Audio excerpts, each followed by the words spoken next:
A tight pelvic floor is rarely ever just a stubborn muscle. It is usually the body's way of trying to protect it against something else. It's a compensation. So common drives of pelvic floor tightness are injuries.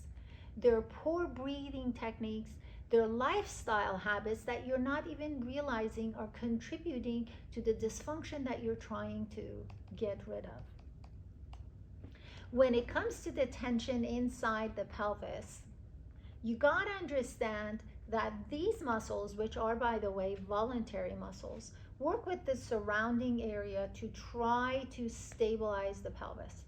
The double reinforcement is necessary because the pelvis is the foundation to the structure above. If the structure above is who you are and the foundation is not strong, you can't exist, you cannot function. So we have the double reinforcement for a reason. The question you want to ask is, why is the inside being tight? That means the outside environment is not doing what it needs to do. Therefore, the inside is trying to make up for it.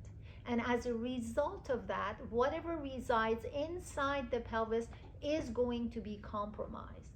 So when it comes to the treatment of tight muscles inside the pelvis, the common approach is using the index finger going through the vagina and or anus to try to reach these muscles.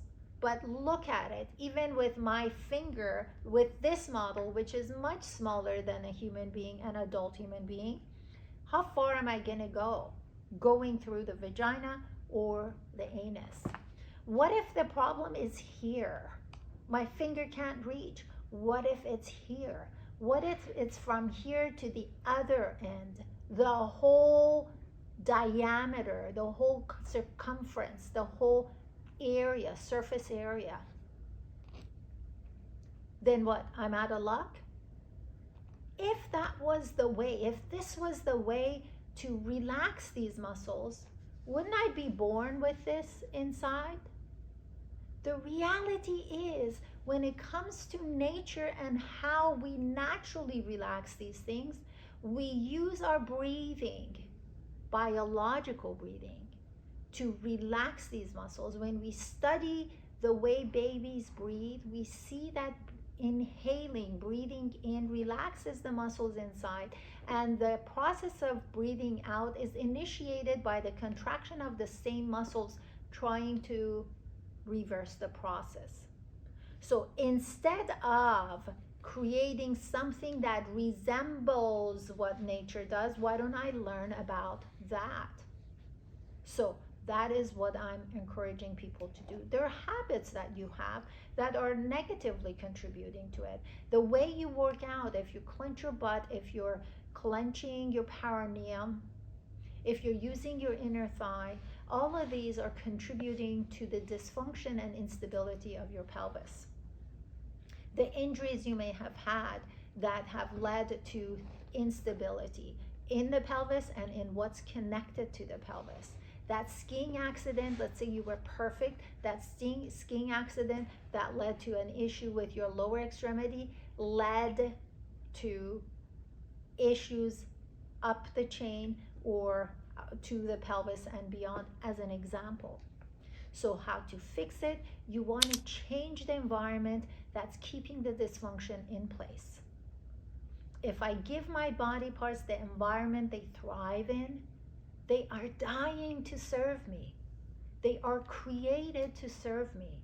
So I need, as the owner of this body, I need to understand what allows them to serve me.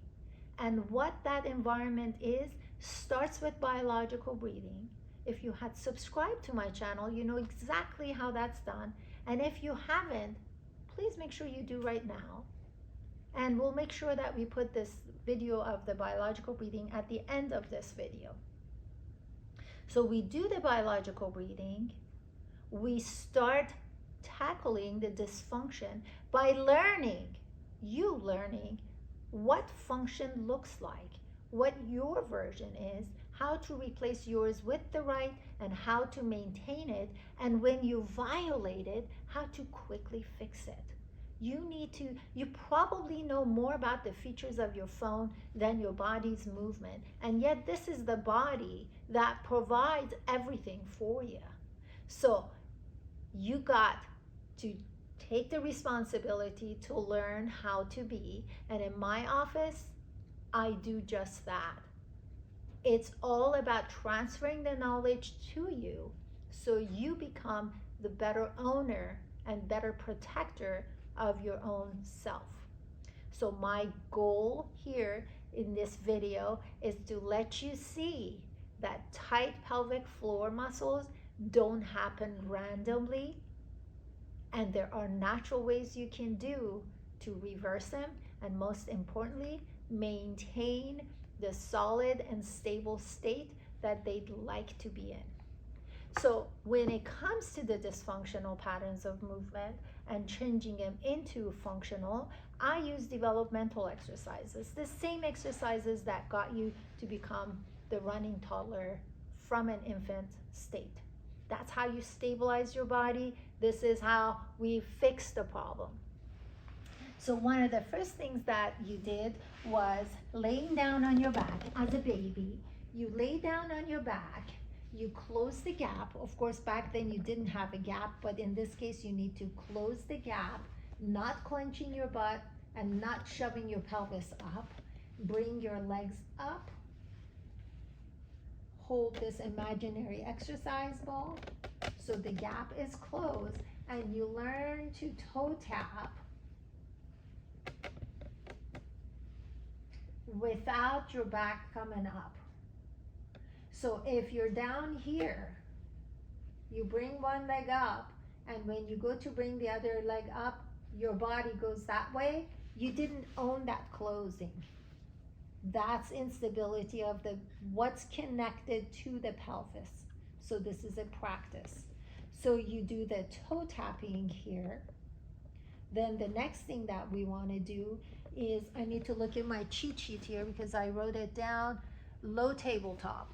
The next thing that we want to do is we're going to go against gravity. So we're going to go on the floor, and you're going to spread your knees. So you're not sitting this way, you're spreading your knees so your trunk can fit in between. You're going to clear your knees with your elbows, and you're keeping your spine nice and neutral. So that means you're not this way, you're not sinking down, you're not curved up. It's nice and straight. You want to glide your neck back, and you want to push the ground away and lift up. You're lifting up at the groin. You're not lifting up at the waist. That is a mistake. We're trying to practice things that allow the spine, in this case, connected to the pelvis, to continue as one unit. Your pelvis belongs to your trunk. Your trunk is that part of your body that's covered by the gymnastic leotard. And so when it comes to movements where the pelvis and the structure above, which is your, in this case, the lower back, mid back, and neck, to be connected, and you separate them, that's dysfunction, that's instability. The next thing that we want to do, going from that low tabletop, is we are going to go into what's called quadruped. You are on all four, pushing the ground away, gliding your neck up from between the shoulder blades up.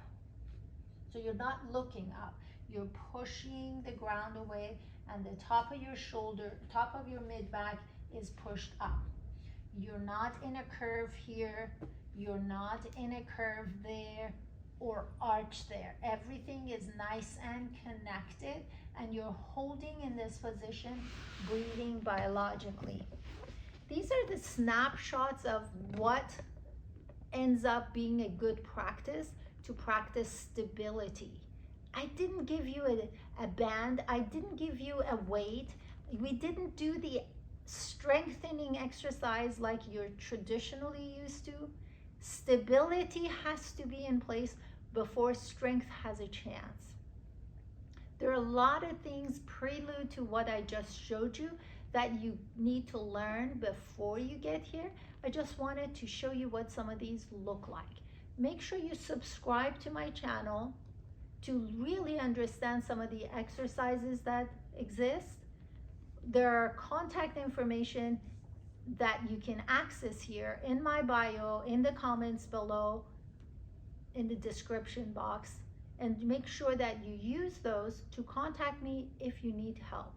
Listen, as long as someone else holds the knowledge about your body's stability, you're always in trouble because you don't have it. Make sure you do. Until next time, take care.